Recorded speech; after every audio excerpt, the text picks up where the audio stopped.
नमस्कार मंडळी, स्वागत आहे तुमचं पुन्हा एका नवीन व्हिडिओमध्ये।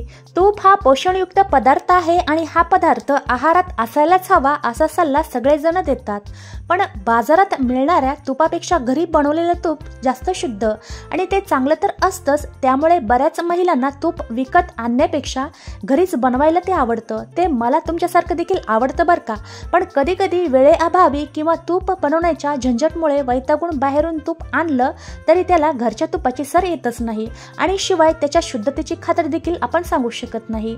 आणि साय साठवून त्यापासून तूप बनवणं तर मेहनतीचं काम आहेच। आणि आठवडाभर साय साठवून त्यापासून चांगलं तूप निघालं नाही तर फार वाईट वाटतं। तुम्हाला पण घरच्या घरी साठवलेल्या साईपासून रवाळ दाणेदार तूप बनवायचं असेल तर काही सोप्या टिप्स तुमच्यासाठी नक्कीच फायदेशीर ठरतील। आता साधारण आठवडाभरामध्ये माझ्याकडे इतकी साय जमा झालेली आहे। रोज मी 1 लिटर दूध घेते। आठवडाभरापेक्षा जास्त साय जमा करायची नाही। त्यामुळे काय होतं, साईला आंबट कोबट असा वास येण्याची शक्यता असते। त्यामुळे आठवडाभराची साय जमा करायची आणि साय काढताना अजिबात यामध्ये जास्त दूध येऊ द्यायचं नाही। तर तुम्ही साय काढताना जर थोडंसं दूध घेतलं तर तूप बनवताना त्यामध्ये जास्त प्रमाणात बेरी तयार होते आणि त्यामुळे काय करायचं आहे, साय काढताना त्यामध्ये अजिबात दूध नाही आलं पाहिजे याची काळजी घ्यायची। ही 8 दिवसांची माझी साय इतकी जमा झालेली आहे। त्यामध्ये विरजण टाकून आणि रोजच्या रोज ही फ्रीजमध्ये ठेवून मी साठवून घेतलेली आहे। आणि या सायमध्ये सुरुवातीलाच विरजण लावल्यामुळे हे घट्टसर दही तयार झालेलं आहे। आता हे थोडं थोडं करून म्हणजेच अर्ध करून हे मिक्सरला मी फिरवून घेणार आहे। आता तुम्हाला पाहिजे तर तुम्ही हे रवीने देखील घुसळून घेऊ शकता। आणि मिक्सरला फिरवताना यामध्ये काय करायचं आहे, खूप थंडगार पाणी घालायचं आहे, जेणेकरून काय होतं एकदम घट्टसर असा लोण्याचा गोळा निघून येतो।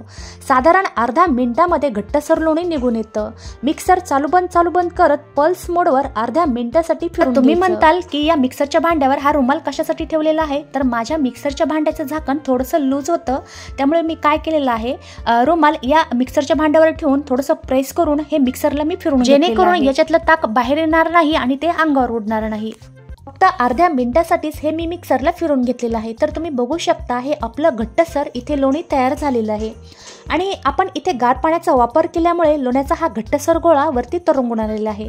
आता ज्या भांड्यात लोणी काढून घ्यायचं आहे त्याच भांड्यात लोणी काढून घ्यायचं आणि ताकापासून हे लोणी मी वेगळं केलेलं आहे। तुम्ही पाहू शकता वेगळ्या भांड्यामध्ये काढून घेतल्यानंतर हा लोण्याचा गोळा मी एका वेगळ्या भांड्यामध्ये काढून घेतलेला आहे। उरलेलं दही देखील मिक्सरला फिरवून घेतल्यानंतर पहिल्या लोण्याच्या गोळ्यावर दुसरा लोण्याचा गोळा देखील काढून घेतलेला आहे आणि भांड्याला लागलेलं आणि पात्याला लागलेलं देखील लोणी काढून हे लोणी गार पाण्याने स्वच्छ धुवून घ्यायचं। असं 2 ते 3 वेळेस करून घ्यायचं, म्हणजे लोण्याला जो काही आंबट वास असेल तो पूर्णतः निघून जाईल आणि त्यामुळे आपलं तूप एकदम सुवासिक असं तयार होतं।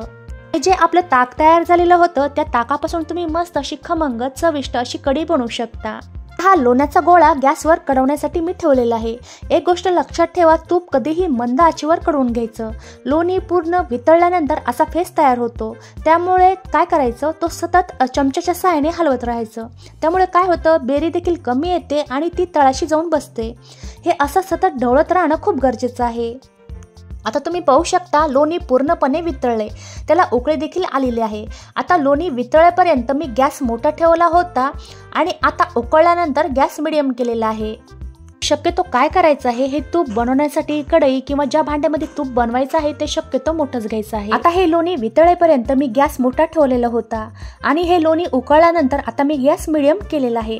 जेव्हा आपण गॅसवर लोणी ठेवतो ना तेव्हा गॅस जर तुम्ही मोठा ठेवला तर तिथे उभाच राहावं लागतं, नाही तर लोण्याला फेसून ते उतू देखील जाऊ शकते। म्हणून काय करायचं आहे, त्याच्याकडे नेहमी सतत लक्ष ठेवावं लागतं। आता सुरुवातीला जो फेस आला होता तो बऱ्याच प्रमाणात कमी झालाय, तुम्ही पाहू शकता। आता तूप बनण्याची प्रक्रिया चालू झालेली आहे। मी लोणी देखील तुम्हाला दाखवलं होतं, तेवढं लोण्याचं तूप बनवायला साधारण 10 ते 12 मिनिटे लागतात। आणि लोणी पूर्णपणे वितळल्यानंतर जसा फेस तयार झालेला आहे ना, त्यामुळे काय करायचं आहे, तो सतत हलवत राहायचं। त्यामुळे बेरी देखील कमी येते आणि ती तळाशी जाऊन बसते। हे असं सतत ढवळत राहणं खूप गरजेचं आहे। आता हे तूप आपलं पारदर्शक दिसायला सुरुवात झालेली आहे, पण अजून आपलं हे तूप पूर्णतः इथे तयार झालेलं नाही। हे पूर्ण तूप पारदर्शक दिसेपर्यंत जी साईडला लागलेली जी बेरी आहे ना ती पूर्णपणे अशा पद्धतीने चमच्याच्या साहाय्याने काढून घ्यायची। आता 8 ते 9 मिनिटांनंतर हे पूर्णतः पारदर्शक तूप दिसायला सुरुवात झालेलं आहे आणि याच्यातला जो पाण्याचा अंश आहे ना तो देखील कमी झालेला आहे।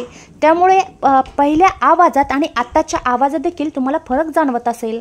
आता अगोदर जो आवाज येत होता तो बऱ्यापैकी कमी झालेला आहे आणि भांड्याला लागलेली बेरी आणि तळाला लागलेली बेरी देखील म्हणजे त्याचा रंग देखील बदलायला लागलेला आहे। म्हणजे इथे आपलं तूप आता तयार होत आलंय। आता अजून 2 ते 3 मिनिटांपर्यंत हे तूप मी कडवून घेतल्यानंतर तुम्ही पाहू शकता बेरीचा रंग पूर्णतः तांबूस झालेला आहे। म्हणजे इथे आपलं हे तूप तयार झालेलं आहे। पण तूप ओळखण्याची अजून खूण म्हणजे बोटाच्या सहाय्याने पाणी अशा पद्धतीने शिंपडायचं। जर तूप तडतडलं की समजायचं की तूप आपलं तयार आहे आणि तूप तडतडलं नाही तर समजायचं अजून तूप कडवायची गरज आहे।